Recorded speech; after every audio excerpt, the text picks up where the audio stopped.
Good morning friends.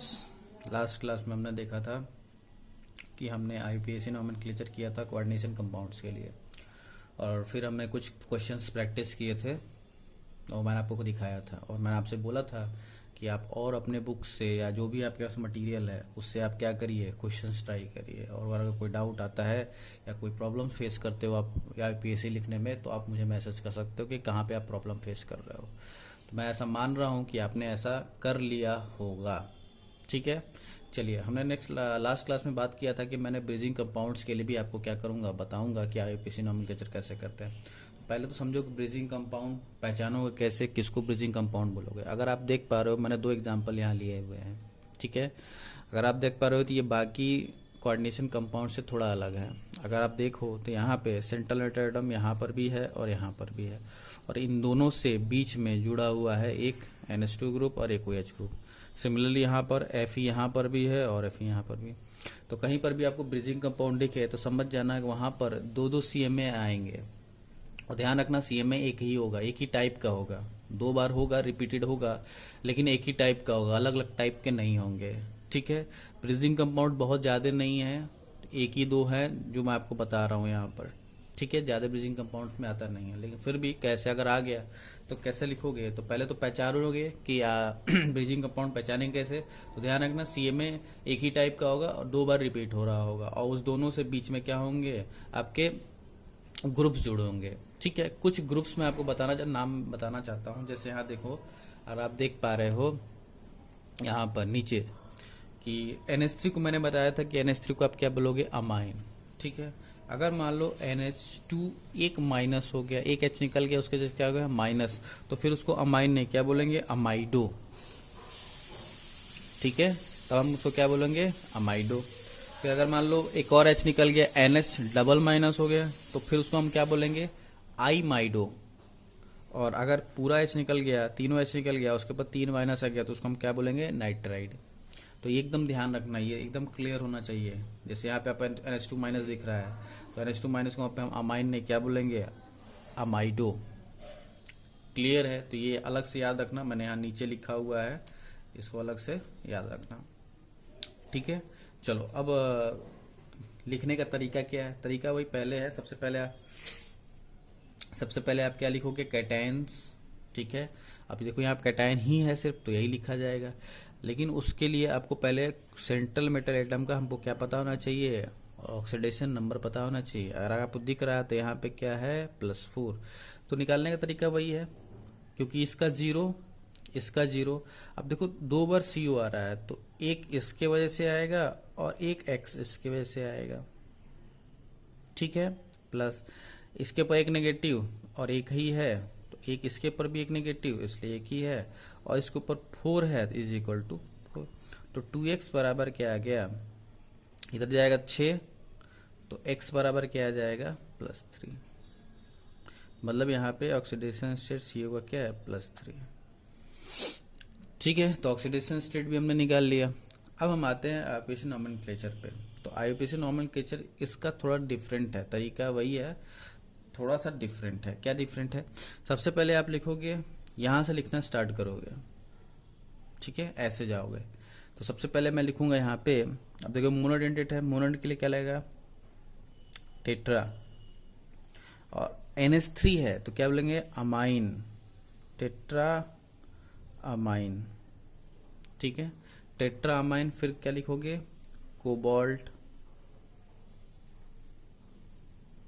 Bracket में 3, tetra amine cobalt. अब देखो जो ब्रिजिंग में है, जो दोनों सेंटर मेटल के बीच में है, उनको ब्रिजिंग एलिमेंट, ब्रिजिंग ग्रुप बोलोगे। तो ब्रिजिंग ग्रुप का अलग लिखा जाता है। ब्रिजिंग कैसे दिखाओगे, एक ऐसा साइन बनाओगे, म्यू ये दिखाएगा कि जो कंपाउंड लिखने जा रहे हो वो क्या है, ब्रिजिंग है। तो म्यू। अब यहाँ पे देखो दो तरह के हैं, तो ये इसको क्या बोलोगे, अमाइडो।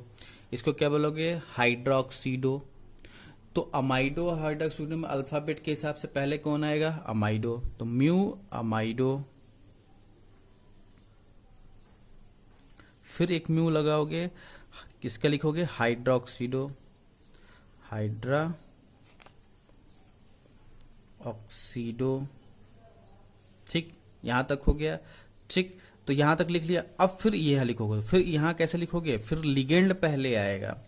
फिर लिगेंड कैसा है, टेट्रा अमाइन और फिर कोबाल्ट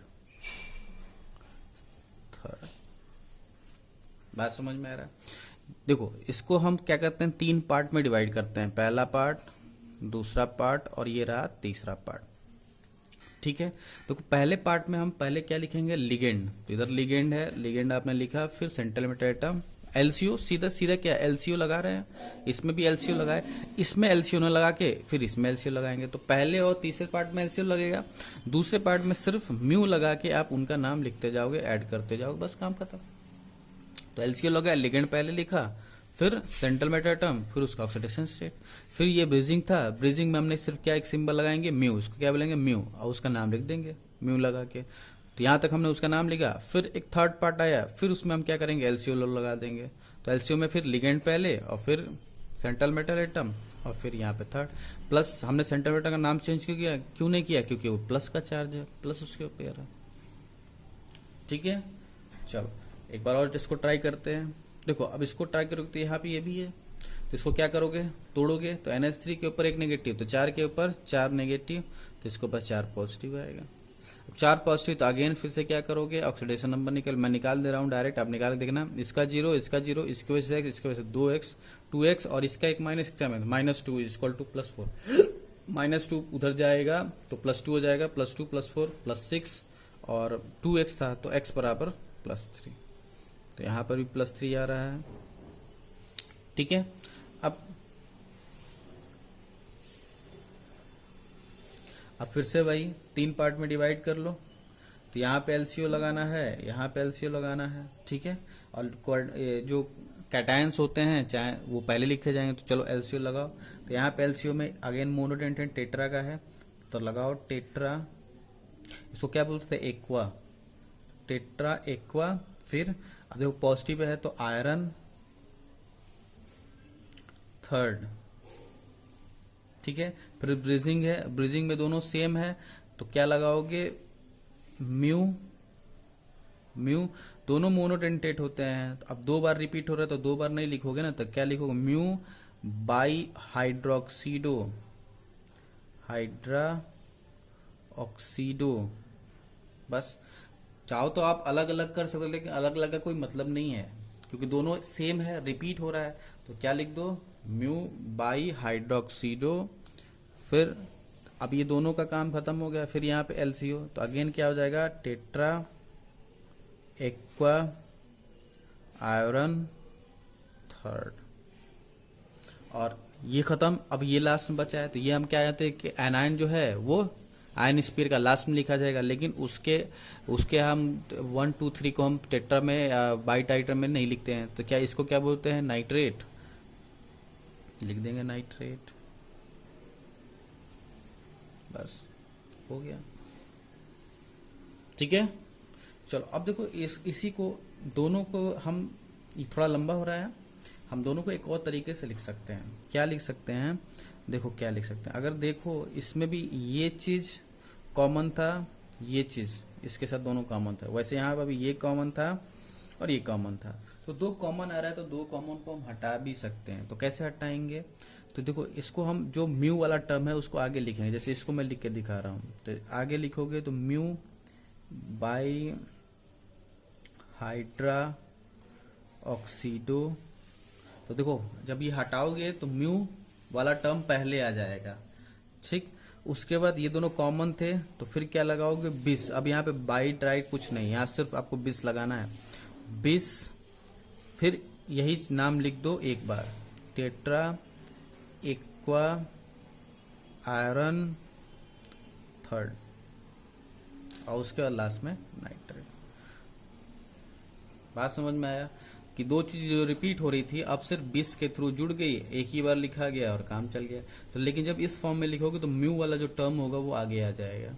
अब जैसे देखो इसके लिए अगर मैं लिखूं, इसके लिए अगर लिखूं इस वाले फॉर्म में, तो पहले म्यू वाला टर्म आगे आ जाएगा, तो क्या हो गया, म्यू अमाइडो,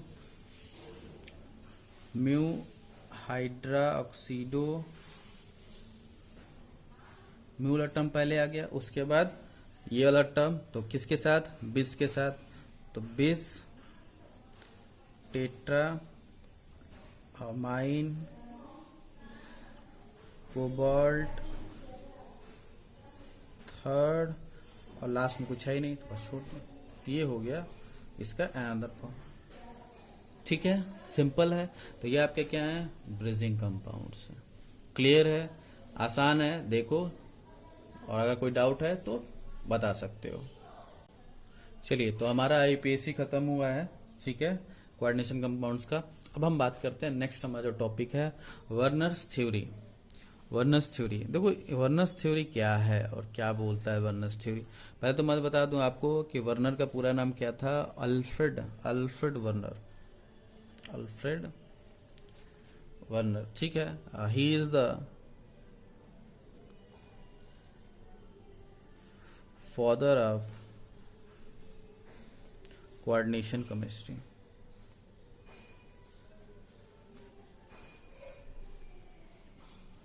इन्हीं की बदौलत क्या हुआ, कोऑर्डिनेशन केमिस्ट्री आया। तो he is the father of coordination chemistry. ठीक है, तो ध्यान रखना, he is the father of chemistry. अब इन्होंने किया क्या, तो देखो हुआ क्या, वर्नर ने क्या किया, वर्नर ने सिंपल सॉल्ट लिया और सिंपल मॉलिक्यूल लिया। सिंपल सॉल्ट लिया और सिंपल मॉलिक्यूल लिया, दोनों को आपस में मिला दिया। अब दोनों को मिला के चुपचाप बैठ के देख रहे हैं क्या हो रहा है, क्या हो रहा है, क्या हो रहा है, क्या हो रहा है। फिर जब मिलाने के बाद उन्होंने स्टडी करना शुरू किया, तो स्टडी जब किया तो उन्होंने बहुत सारी चीजें दिखाई दी। अब कैसे समझेंगे इसको, तो इसको एग्जाम्पल समझते हैं। तो मान लो कोई सॉल्ट लिया, सिंपल सॉल्ट था COCl3 कार्बोनिल क्लोराइड, ठीक है, उन्होंने लिया, और साथ में कोई सिंपल मॉलिक्यूल NH3 लिया, दोनों को मिलाया। मिलाने के बाद जो रिजल्ट मिला वो काफी शॉकिंग उनको मिला। क्या मिला, तो चलो देखते हैं क्या क्या मिला। तो उन्होंने देखा कि कार्बोनिल कोबाल्ट वाला है, जब इन्होंने मिलाया तो उन्होंने क्या क्या देखा। तो कुछ मैं मॉलिक्यूल्स यहाँ बना रहा हूँ, आप देखते जाओ।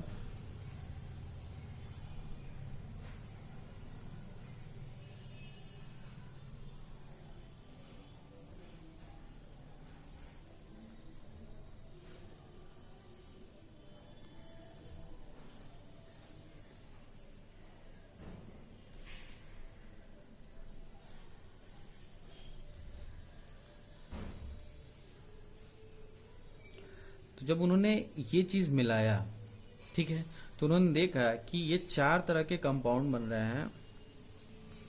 एक और बना देता हूं,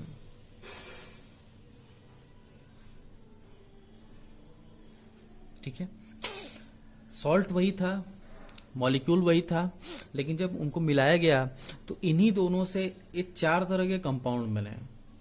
ठीक है, और ये चारों जो कंपाउंड बने, ये चारों आपस में अलग थे, उनकी प्रॉपर्टीज अलग थी, उनके कलर अलग थे, चारों डिफरेंट थे। तो जब उन्होंने देखा तो काफी शॉकिंग रिजल्ट रहा कि हमने लिया तो सेम था, लेकिन जब हमको रिजल्ट मिला तो रिजल्ट हमको डिफरेंट मिला, अलग अलग कंपाउंड्स। सबसे बड़ी बात कि सबकी प्रॉपर्टी क्या थी, अलग अलग थी। प्रॉपर्टी सब चारों की प्रॉपर्टी अलग थी, उनके कलर देखने में अलग थे, सब कुछ अलग था।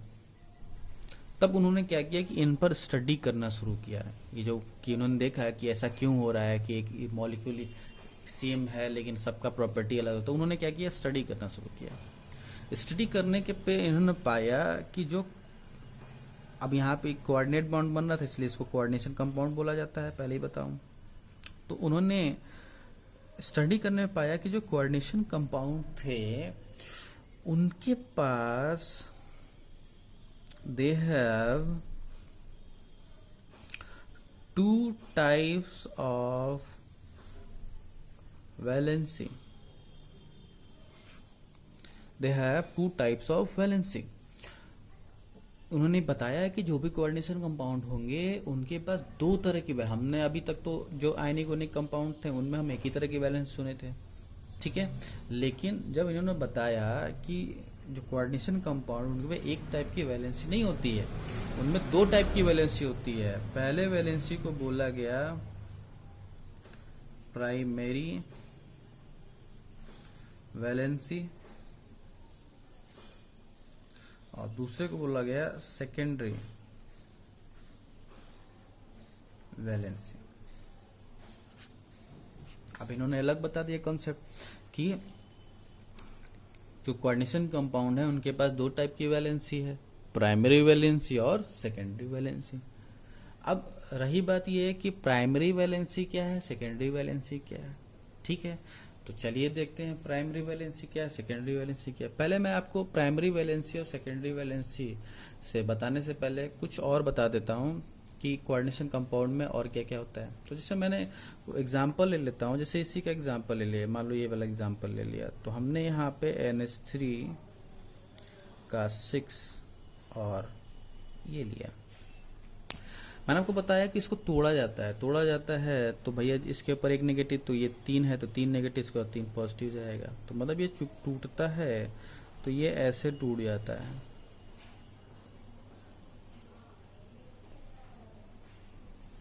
ठीक है, तो देखो इनका कहना क्या था, इनका कहना ये था कि जब कोई कोऑर्डिनेशन कंपाउंड्स है उसको आप वाटर में डालते हो तो वो अपने आयंस में टूट जाएगा। और मैंने आपको स्टार्टिंग में बताया था कि कोऑर्डिनेशन कंपाउंड कंप्लीटली नहीं टूटते हैं। ठीक है, तो कौन सा पार्ट टूटता है, तो भैया जैसे यही हमने लिया था, तो इसमें आपको बता दूं मैं कि कोऑर्डिनेशन कंपाउंड में जो ब्रैकेट स्क्वायर ब्रैकेट के अंदर होता है और जो स्क्वायर ब्रैकेट के बाहर होता है, इन दोनों के बीच में क्या होता है, आयनिक बॉन्ड होता है, आयनिक बॉन्ड होता है। ठीक है, इन दोनों के बीच में। और ये जो ब्रैकेट के अंदर है सेंट्रल मेटल एटम और लिगेंड से बीच में क्या होता है, कोऑर्डिनेशन बॉन्ड होता है, कोऑर्डिनेशन बॉन्ड होता है।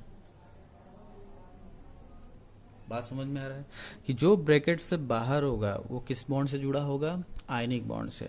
और जो सेंट्रल मेटल एटम से और लिगेंड आपस में जुड़े रहेंगे वो किससे जुड़े रहेंगे, कोऑर्डिनेशन। जैसे इसका एक और एग्जांपल लेते हैं, K4 FeCN6 वाला। तो देखो K4 बाहर है, मतलब यहाँ पे ये किस बॉन्ड से जुड़ा होगा, आयनिक बॉन्ड से। और CN Fe से किससे जुड़ा होगा, कोऑर्डिनेट बॉन्ड से।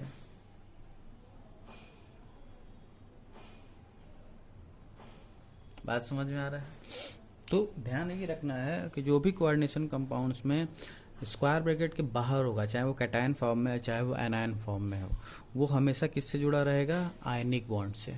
ठीक है, और जो लिगेंड होगा वो हमेशा सेंट्रल मेटल एटम से किससे जुड़ा रहेगा, कोऑर्डिनेशन बॉन्ड से। ठीक है, अब जैसे कभी इसका स्ट्रक्चर अगर बनाया जाए तो इसका स्ट्रक्चर कैसे बनेगा, तो जैसे मान लो मैं इसका बना रहा हूँ फिर इसका ही बनाएंगे।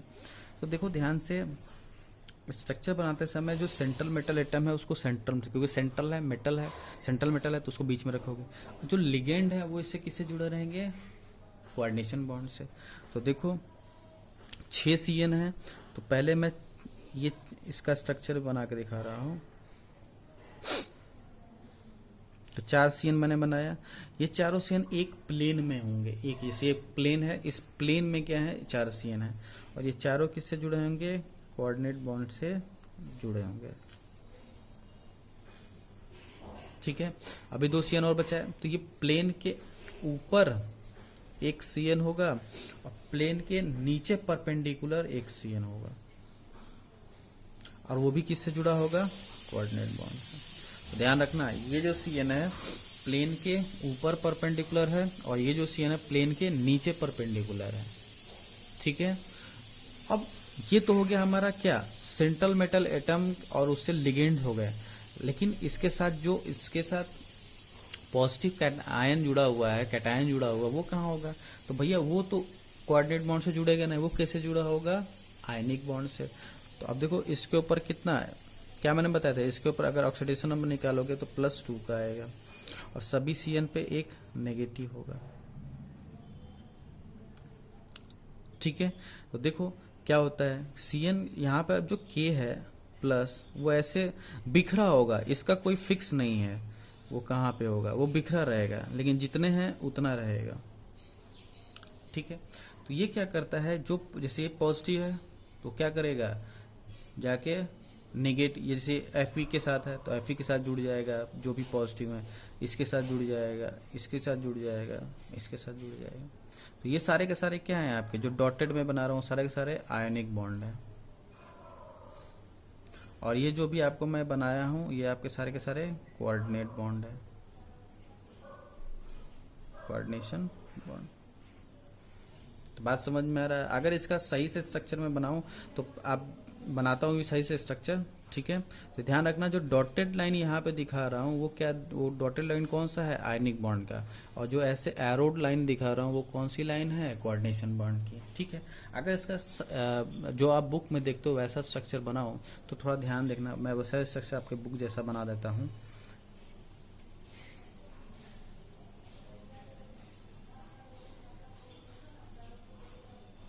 तो ये चार जो CN था वो कौन से CN थे, प्लेन वाले, तो चारों ये मैंने प्लेन वाले बना दिया। ठीक है, अब देखो ये जो मैं डॉटेड लाइन बना रहा हूँ ये आयनिक नहीं है, ये प्लेन को रिप्रेजेंट करने के लिए बना रहा हूँ। ये क्या है, प्लेन है, ये प्लेन का रिप्रेजेंटेशन है। ठीक है, अब एक जो CN है वो परपेंडिकुलर है इस प्लेन के, और एक जो CN है वो इस प्लेन के नीचे परपेंडिकुलर है। ठीक है, ये डॉटेड लाइन प्लेन की लाइन है, ये आयनिक बॉन्ड की लाइन नहीं है, और सभी पे एक एक नेगेटिव चार्ज है।